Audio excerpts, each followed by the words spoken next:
Hey, how are you today? Coming out to talk about wanting more, but at what cost? Almost always, this is connected to things that we may either be putting in our own way or just finding that we're getting slowed or stopped by without understanding what's going on. And so we're going to be talking about that today, how to recognize what's coming up that may be creating some drag toward what you want and what you can do about it to move ahead.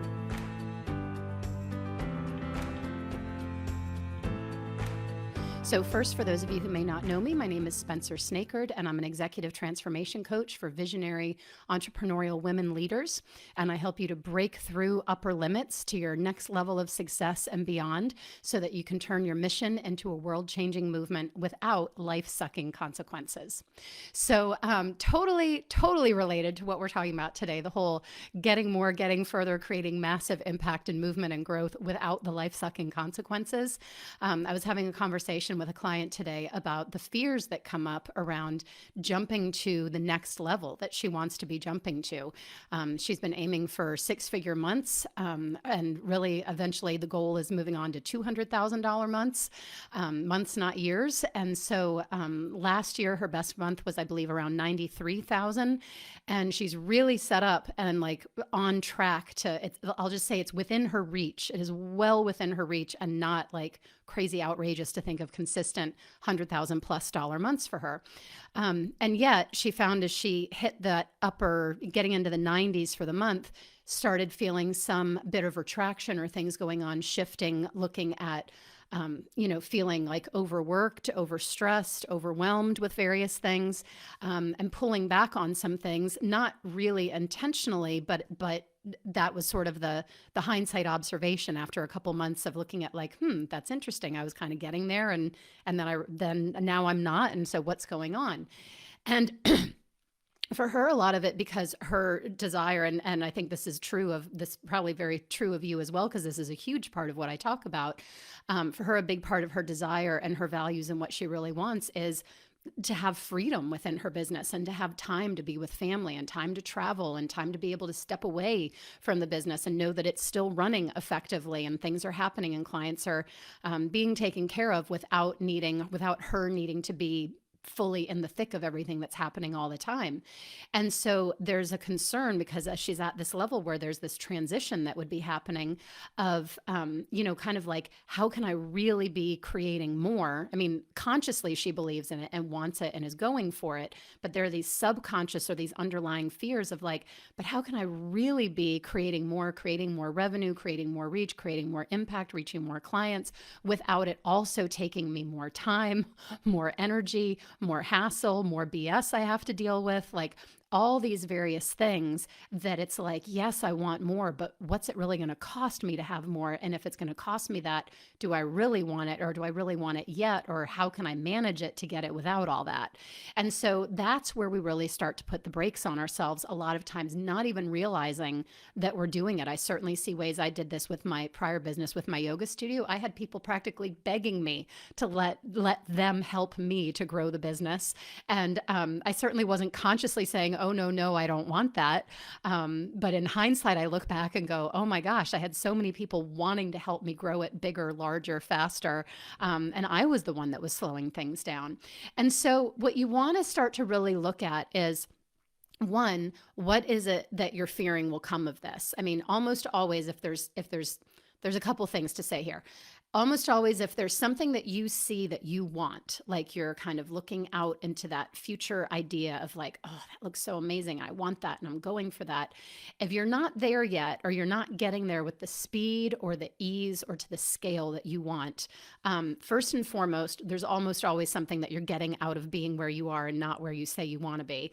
That's a whole conversation unto itself. That gets into the unintended con, and you could probably search videos here on my channel. You can maybe just search it as a term to see if I'm certain there's prior videos I've spoken about that. But the other thing at a even kind of a more base level, because a lot of what drives the unintended con is fear. So at a more base level, it's fear of undesirable kind of like, what's the word? Like unintended consequences of success. Like, yes, I see that next thing, but there's going to be bad things maybe that are going to come with the good thing, and I don't want the bad things. And so look for yourself on, what are the things that you think may come of it? What are the fears? What are the what ifs? What are the yeah buts that you attach to it? Like, well, I want it, but I'm worried about this, this, or this. I want it, but I'm worried it's going to take up all my time. I want it, but it's going to take away from my ability to skip out of town if I want to for a week or two and go on travel or do different things.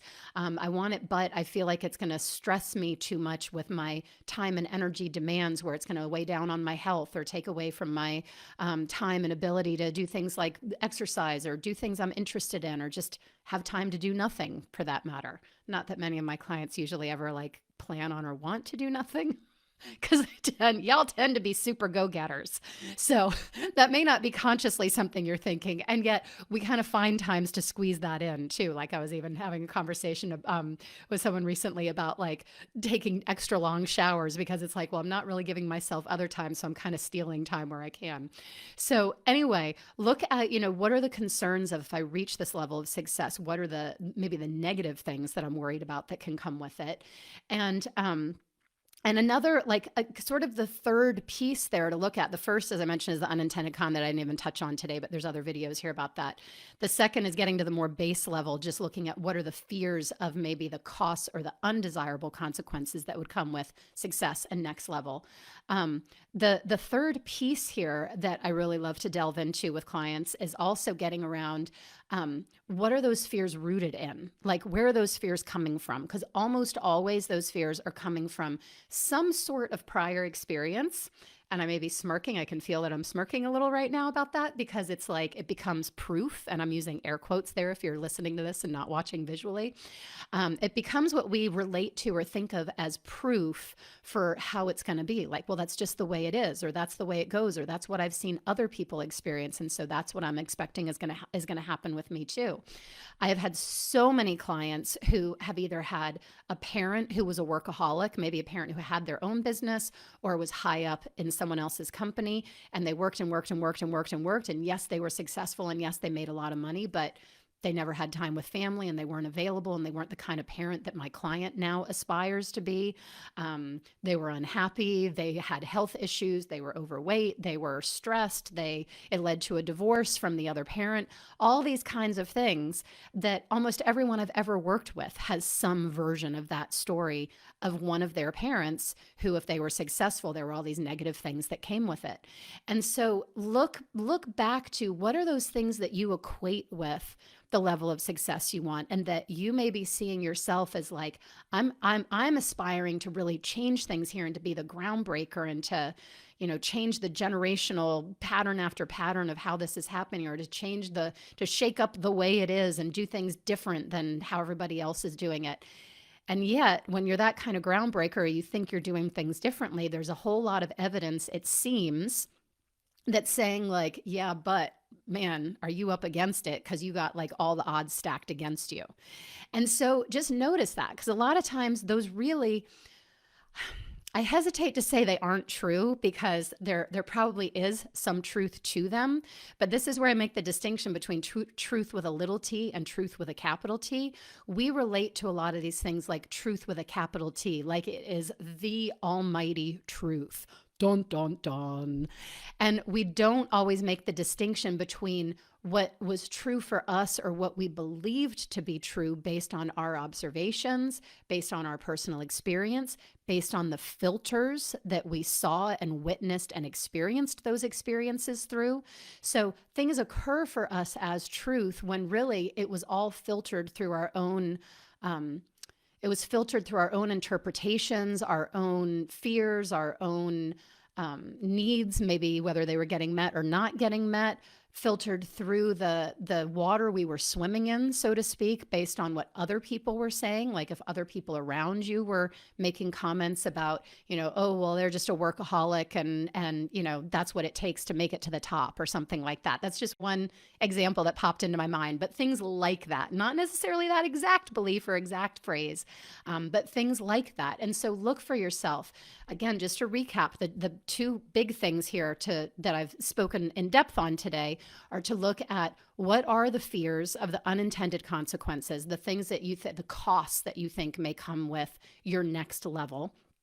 And then two, look at what are those fears rooted in? What prior experiences, observations, even things that were said or that you heard around you were going on that had you believe that? And then look for yourself of, is that the ultimate truth, or was that maybe not? Are there other ways? Can you find truth to the contrary? And I would bet if you look, you can. Spoiler alert there.